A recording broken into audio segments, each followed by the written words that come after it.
called the check engine light the idiot light for a reason. Because you're an idiot if you listen to it. Lays out that the jurisdiction of these agents is limited to Americans who are living and working abroad outside the country, not inside the country, where you'd expect. So he was looking through their official manual and says, wait, this isn't a lie. This is exactly as these people have claimed. Then he specifies here, and Clayton kind of tries to question him into a corner saying, so it specifically says Americans aren't required to pay the fifth.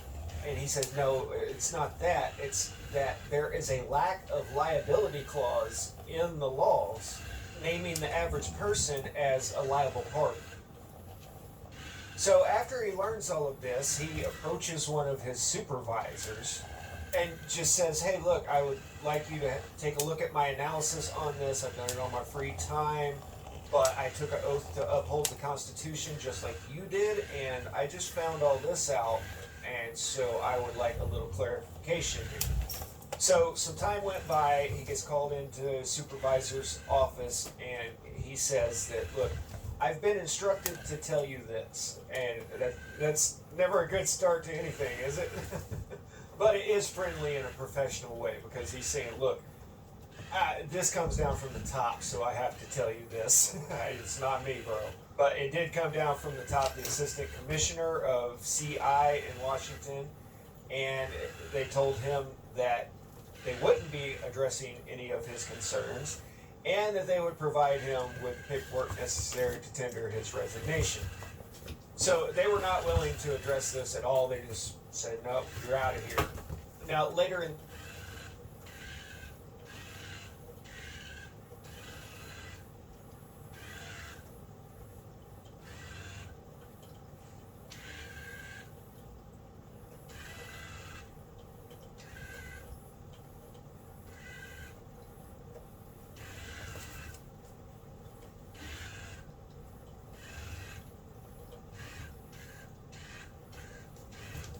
the interview, he says that at the higher up levels, that this is 100% voluntary for 99% of the population, and they're not going to change it. They're not going to all of a sudden put a law into place, because then they're admitting that there is no law.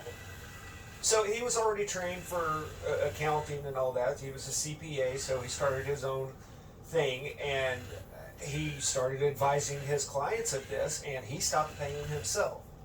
So he was literally preparing other people's forms and saying, no, you don't know anything. And then one of his clients came in and says, well, wait a minute.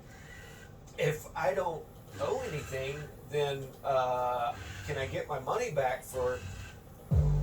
This is the worst part ever. If you want to do papers, I can do 2 for 5. For the last few years, and you're able to go back 3 years with them. And he actually filed the paperwork. Now, as a CPA, if you sign off on that as everything being legit, then you're putting your neck on the line and facing charges if it's not. So by then, he's on their radar and big time, and they try to get him for filing these fraudulent claims, but not for not paying. It's for him signing off on these claims of other people that the court is saying is fraudulent. A long story short, he wasn't able to get the guy's money back, but all charges were dropped because he wasn't filing anything fraudulently. Everything was 100% legit that he presented. So according to both of these guys, the thing is here is don't ever sign the paperwork, is what they are saying. Once you sign it, then you're making yourself liable, especially a tax return. If you falsify it, then you're committing a big problem there, But here's some of the highlights between the two of them. They say that right now there are 81 million Americans that are non-filers. They just don't file. On top of that, he said that there were only 3,000 in the CI division back in the 90s, and he says that now that's been cut down to like 2,100. That is nationwide, and both of them say this. They say that, yeah, they've got the media on their side and everything, and they conflate it into this big, horrible, scary thing, but in reality, they don't have that many actual investigators. And I know that they're supposed to be hiring 87,000 new, but that's not for the CI division. They'll probably get some. So both of their websites will be linked down in the description box. Do your own research. I'll tell you regular viewers of mine what I think about things in another video. That's for you guys that actually watch the whole video. But I just wanted to show you what the TurboTax page says and how shady all this is. What does it mean that the fifth is voluntary? Well, it's not the payment of this itself that is voluntary. Shady all this is. What does it mean that the fifth is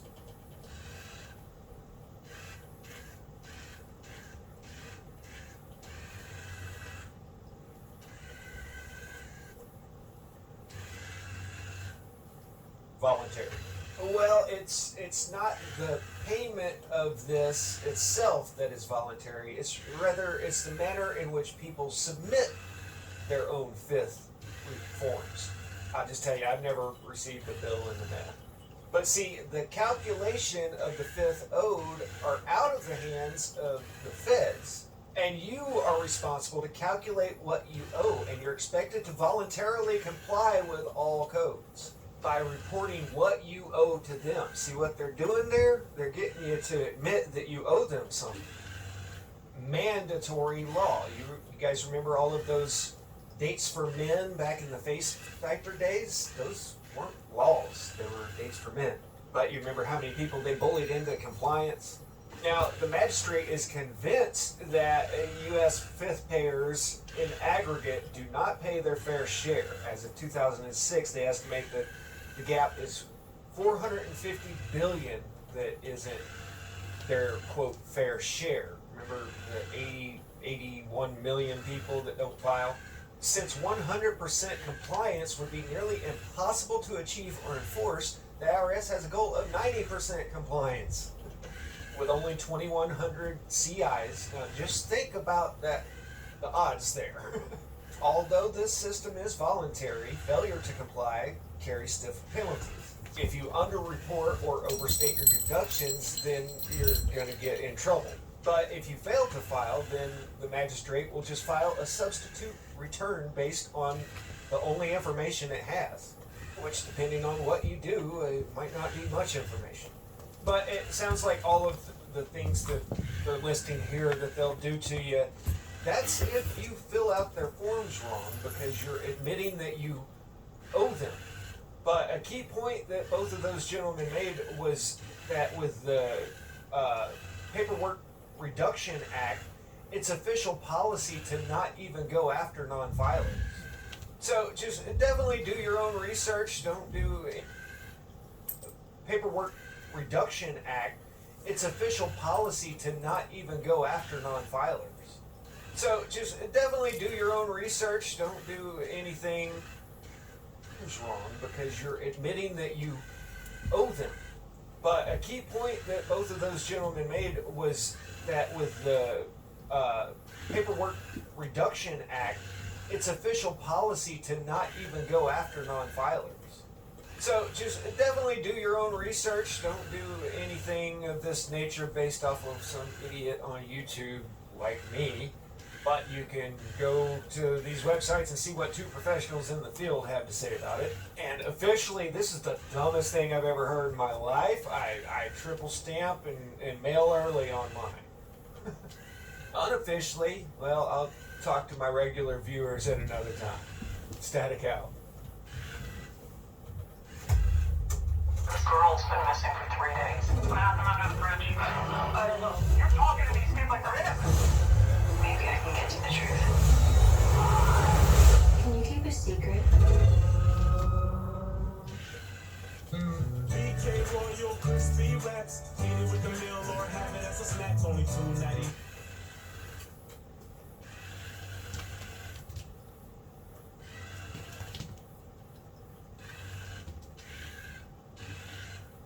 Even if it is the writings of Jesus, even if it is the writings of, even if all that is unadulterated, it's not been altered by human beings, it's still put together by people, written down by people. So if these overzealous monks wanted to doctor the Bible, what they would have to do is find over 6,000 manuscripts, change all of them, not show their ink work, get them all back where they stole them from, and never tell anybody what they did. That's just level number one. So we're going to watch Vodi Bakum expose the problems with this view that the Bible has been corrupted, and then to debunk a handful of popular myths about the Bible that have unfortunately reached very far into our culture. So with that being said, let's dive in. I choose to believe the Bible because it's a reliable collection of historical documents written down by eyewitnesses during the lifetime of other eyewitnesses. They report to us supernatural events that took place in fulfillment of specific prophecies and claim that their writings are divine rather than human in origin. And let's unpack this. First of all, the Bible is a reliable collection of historical documents. Look at what he says here in verse 16. For we did not follow cleverly devised tales when we made known to you the power and coming of our Lord Jesus Christ. We did not follow cleverly devised tales. We did not follow myths or fairy tales or legends. We did not follow things that were made up. Luke puts it this way in his prologue. Inasmuch as many have undertaken to compile an account of the things accomplished among us, just as they were passed down to us by those who were beforehand eyewitnesses and servants of the word, it seemed fitting to me, having investigated everything carefully from the beginning, to write it out for you in consecutive order, most excellent Theophilus, so that you might believe God on blind faith. No, so that you might know the exact truth about the things you have been taught. We have a reliable collection of historical documents. Not myths, not fairy tales, not legends. This is not the Gilgamesh epic here. These are things that actually transpired in history and were recorded for us. Not only do we have a reliable collection of historical documents, but they were written down by eyewitnesses during the lifetime of other eyewitnesses. In 1 Corinthians chapter 15, Paul says that Jesus was resurrected. After he was resurrected, he appeared to Peter. Then he appeared to the 12. Then he appeared to all of the disciples at once. Then he appeared to over 500 brethren at one time. And he says these words, most of whom remain until now. When you do the math, you realize that when 1 Corinthians was written, there were over 300 eyewitnesses at least of the resurrection of Jesus Christ who were still alive during that time. Okay, so this is the first big point here. Contrary to popular belief, the events in the Bible are actually not of a mythological nature. They were not written in a galaxy far, far away or once upon a time. They're actually written in history, and that can be proven incontrovertibly to be true. I'm going to unpack this a little bit more at the end of the video, but first listen to Vodi coming up here, how he debunks this popular myth about the Bible. It's really almost like a conspiracy theory, like I mentioned, and it's one that unfortunately has really permeated into our culture. So let's dive into that. Oh, I hear you. You're well-educated people. You've heard the arguments. Yes, brother, I understand that, but you see what happened was there were individuals who came and doctored the Bible up, and it's been translated so many times, it's been changed so many times. And when I talk to college students sometimes, they tell me about this myth of these overzealous monks who went out and changed the Bible so that things would match up, so that it would look like we have older documents than we actually have. And in fact, they think they're really telling us something when they tell us, you know, we don't have any of the originals. Like I'm supposed to shake in my boots when they tell me that. Listen to me. If overzealous monks want to change the Bible, can I explain to you what they would have had to do? 3 levels of conspiracy. Level number 1, they would have had to have a manuscript conspiracy. When we're talking about just the New Testament itself, there are over 6,000 manuscripts or portions of manuscripts for the New Testament itself.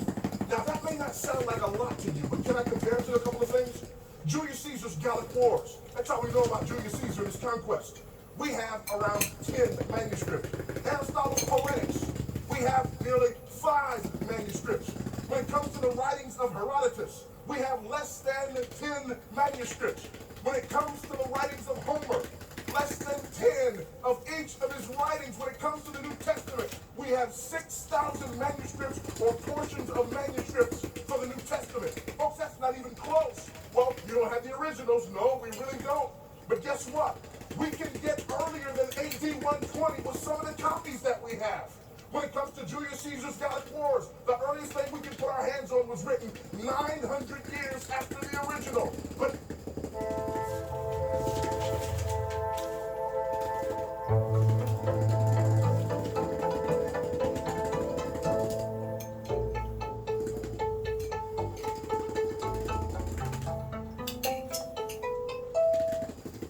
At Smith Haven Auto Group, we want to buy your pre-owned vehicle, even if you're not buying anything from us. Any year, any make or model, even if you still owe money on a loan or lease. Just bring your current pre-owned vehicle to any Smith Haven dealership and you'll walk out with a check.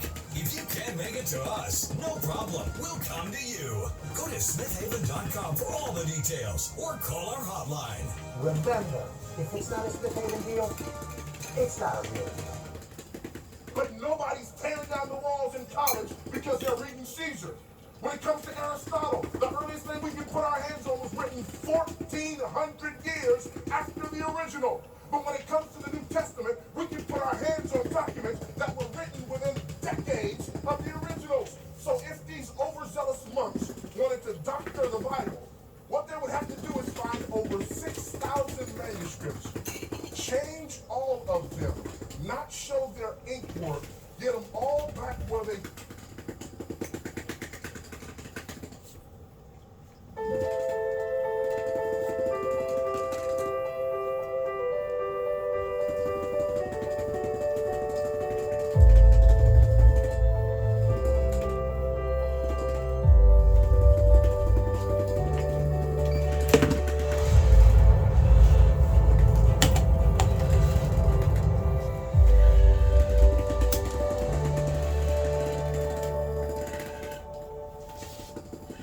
Check out our latest coffee from Costa Rica at motorworksus.com.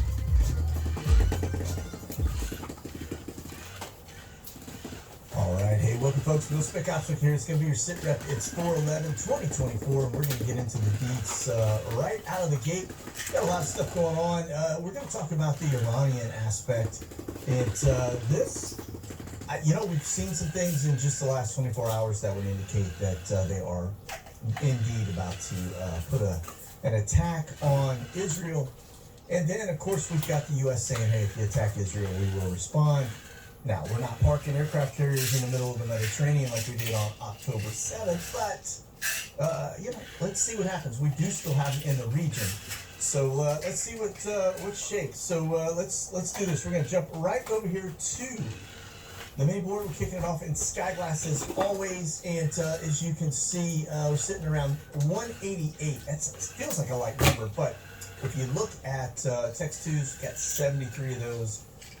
EC45s, 47, and T38s, 30. So those are your trainers for the most part. There are probably some others in there too that are also trainers, but that's where we are with that. These are going to be the incognitos. As you can see, the interesting piece, I'll back it up just a little bit. What stands out when you do that? That would be your high altitude mil intel balloons overhead like these. So quite a few actually. We're talking, look at that. I mean, super high altitude, 80, 90,000 feet up across the U.S. coast to coast. And of course you got the Germans over here as well. You can see theirs. I don't think that one is, but although it could be, given the fact that it has all the NAs. Now it's only at 30,000 feet. So that's probably a Navy P-8 since they like to fly incognito quite a bit. So, all right, put the NAs back, and then let's go here to the KC-135s. And we're sitting at 25 of those. Pretty active and busy. You can see coast to coast, really, up the eastern seaboard as well. And I'm not even pulling in the Pegasus just yet. Now, check this out. This is an interesting data point for you. Well, one, we've got 25 H-60 Blackhawks up, a little bit of a conglomerate here going in the northeast, as you would normally expect. Not too many in the Panhandle, kind of spread out, but this is the one that caught my eye, and that would be 5 B6s. That is important. Remember, these are TACA mode, take charge, move out. I don't think I've ever seen 5 up at any one point. Coast to coast. You got 2 off the East Coast. One is central U.S. Well, I say central. This one is one central U.S. This looks to be kind of in that Well, where is that? That's kind of the Kentucky side of the house, and then this one off of the West Coast. So 5 of those, remember, these are talking to your nukes. That's why that is a big data point for you. The fact that we have 5 of those up currently right now, all at the same time, a little alarming. But hey, let's do this. Let's jump over to our watch list because we'll talk about those E6s. You can see there's one of them right there. Then we've got some intel gathering aircraft, looks to be kind of towards the Reno side of the house. And let's see, E3 Sentry up right there. Let's see if there's anything else. That's Homeland Security, Dash 8. And we go a little further now. What I do see, there's another E6, one we just talked about, another E6. Yeah, we got 5 of those up. Look at that. That's the Doomsday plane. So not only do you have 5 E6 Takamo Navy birds up, you also have the Doomsday plane up. A Venus flight, that's just training. But that's an interesting data point to see that amount up this early in the morning. Yeah, this could be an interesting weekend, probably due to the Iranian thing. There's the Italian one. We got an accurate picture this time. As you can see, the doghouses down the side, super gathering intel machine.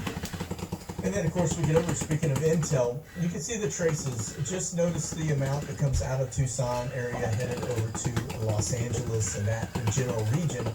And then, of course, we've got the ones that are headed, looks to be from the center of the United States over to the East Coast towards BC. And then we've got one that looks like it transitioned. Notice it went black when it got over the Labrador Sea.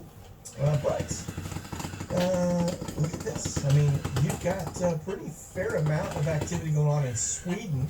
You got one that looks to have landed in Latvia, and then we've got one that is very, very close to Kaliningrad, which is Russia. And this one, I still don't get it. Romania. What is going on there in that general area that they need so much intel gathering? Knowing our troops are right there in that same spot. And then, of course, one coming out of Rica. Don't see that very often. A little bit down in Manila in the Philippines, one up in South Korea. We'll drop a little further south, not seeing anything. Let's talk drones. Okay, so we get into a little bit of drone activity there. Looks to be coming out of Japan. We've seen them there in recent days and weeks, actually. 24 drones currently up. Notice that one, that's a high altitude, probably a Q4 headed out over the Black Sea. Getting a good look at Crimea and the general region. And then you get to the U.S., and what I see are a lot of transitions. So what is happening? They're coming out of Southern California, headed to the East Coast, or they're coming from the East Coast, headed into Southern California. Either way, there is definitely some big movement going on from the drone perspective, and I can see the little one right there at the Canadian border. That's going to be Q9 border patrol. Okay, let's talk AWACS for a minute. Notice you got some leaving Hawaii out there, probably patrolling the general region around the island. And then, again, you know, kind of weird out to these like marshalling points along our border. That's a little concerning. They got one bouncing out off the port of Baltimore area, East Coast. And then man in the middle, they're over Europe, up to the Ukrainian border, it looks like. Then a little bit right there coming out of Okinawa. Can't tell where it's going because it looks like it goes straight up. So, and then look at this in Australia. This is going to be the little E7, but that is side looking, and this is interesting. I say side looking, he's looking at everything, but it looked like a box. Weird, I've never seen that in Australia before. Just kind of going right around the country. And then, of course, R135, you can see a little blip in Okinawa, but look at the cover up. As always, you see this little look coming down, getting a closer eye into Ukraine, into Belarus, into Russia, down over the Black Sea. Looks like that was pretty close to Constanta. And then over the U.S., this one's a little concerning. Remember, these are side looking, so it could be looking anywhere from, you know, from that position out here along a straight shot down the Texas border, and or Reno, which is another one. Just kind of an area that we've been watching. I don't know what's going on. That'll probably surface eventually. given the amount of immigrants or illegals that we've been putting there. So, and of course, you see the activity up there near Alaska. Now, this is going to be your sub hunters. The interesting piece is that you can see a little bit of a blip of stuff up there in Alaska, Southern California, Hawaii. Those are two areas. We've got danger boxes out there off that coastline. This black looks like almost like a black clover. It's a very odd pattern for a Navy P-8 to be doing. Out over the Gulf of Mexico, you expect that, and then off of the Chesapeake and etc. East Coast. Looking closely at that again, black traces. Don't see too many black traces. That's kind of a strange occurrence. Hard to see them to begin with, but North Sea looks like a little activity, and then what's really odd is the Mediterranean. Don't see anything out there. I would expect you to see that. I see just a little blip right there, kind of going into the Gulf of Oman. And then, of course, you can see into the Philippines. So now, down under, to the northern territory, and then headed towards the Philippine Sea, and it kind of blacks out. So, okay, that was your subs. Now let's talk C-17s for just a minute. Just notice the broken traces of C-17s headed out of Hawaii westbound. Very unusual. More out of Alaska, westbound. That tells me we've got some exercises going on out there, probably beefing up a little bit too. I don't know how long it's going to be. I would imagine if China was going to go after Taiwan, they would do it before we had Trump in office. Now you can see the rest of it. It's a little lighter. It's only 173 of the last 3 days, but that's still pretty active. Look at this headed up to Greenland. I haven't seen that one ever. That's kind of crazy. And then you can see quite a bit headed across into Manstein, into Europe. Looks like we're still doing some drops. Remember, this is C-17 activity, so this is going to be your transports. Probably dropping aid into Gaza and the other areas. And then look at the amount going in and out of Asia, down towards the Philippines, down towards kind of like Thailand, etc. All right. Okay, let's get into the deeps. Starting it off, we're going to bounce over here just for data points. We're just making sure these guys don't get activated and start doing something else. But this is your Swift Air. Yeah, they went bankrupt, out of business. It's a crying shame, but that to me is a little bit of I don't know, poetic justice, so to speak. Given that they flew 5,500 flights in the last 12 months into our country, bringing illegals in, that was their main bread and butter, and then they ended up losing everything they had. So, happy about that. So we'll keep an eye just to make sure they don't resurface, but this will be the last show I actually even talk about them unless I see some activity from them, okay? Okay. Now, speaking of illegals and what comes with that, check this piece out. This is a data point you don't really want to hear, but Chicago slammed with 57 cases of measles in migrant shelters. One case less than the entire country had last year in 2023. And so, yeah, that would be a spike. All right. Now, it goes into the ages, and it's everything from little kids to older kids. But this, let me go down a little further because I saw something that caught my attention right here. I think we're going to get hit on multiple fronts, but this is one. This is coming from the Who Cares. And here's, they have announced that the perfect storm of conditions could lead to a measles outbreak as the vaccine campaigns have stalled out. Well, yeah, we eradicated measles from the United States quite some time ago. So, yeah, MMR, I guess people still kind of get that vaccine, but the fact that we're seeing these spikes is that's not good, right? All right, and then this, here we go. This is another just, you want to talk about pestilence. Let's get into it. Ground up chicken waste fed to the cattle may be behind the bird flu outbreak in U.S. cows. Now, this piece is a little alarming because it's only This is only the second time this has happened, ever. But they're saying the dairy cows across 6 U.S. states and at least one farm worker have basically become infected with the highly pathogenic virus, which has already killed millions of animals across the globe since 2021. Yeah, you can see the trend. But evidently this farmer got it here in Texas, so that's, again, not good.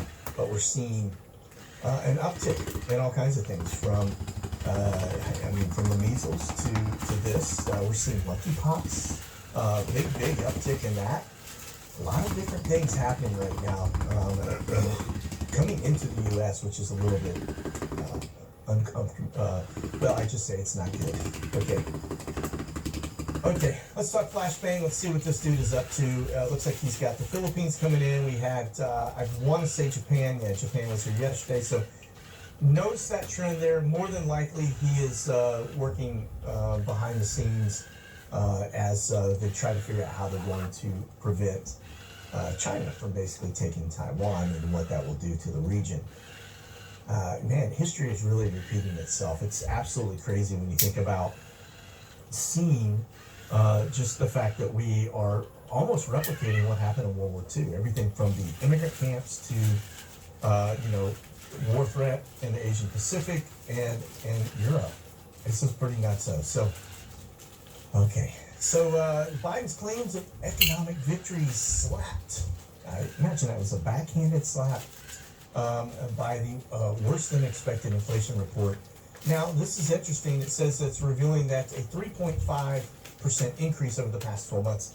Let's get into the deets of this, because it's actually a lot more than that. They tend to manipulate the media because they don't want everybody in a panic. But look at these numbers right here. There's a comparison between Trump and Biden. And if you look at the Trump era, all green, and in fact, a lot of it was negative in terms of a positive outcome, actually. But the numbers were negative, okay? Now, the positive stuff, which is a negative, is the Bidenomics side. But look at the prices on this. Energy spiked 38.8% up, okay? Gasoline is up 47.8%. Electricity, 29%. Natural gas, 26%. Groceries, 21%. Eggs, 49.3%. And that is before we had the bird flu spike. Same thing with milk, 15%. Chicken, 23%. Transportation, 32%. Airfare, 32%. Used cars up 20%. And apparel, clothing, 13%. Every one of those are up, like, over the top, okay? So, if you're wondering why your money feels like it's not lasting as long, and you just can't seem to get ahead of it, it's because of this right here, all right? Okay. I feel my 50s. All liberals and Democrats are like, what is going on? I'm like, that is America. If you've been looking for a way to finally understand politics, subscribe to the Recoun's YouTube channel. No book, nonpartisan, all the time, always.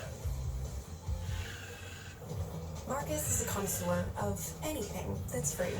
So he was happy to read the disclaimer on TurboTax Free Edition. Roughly 37% of taxpayers qualify. Form 1040 and limited credits only. See how at turbotax.com. That's me!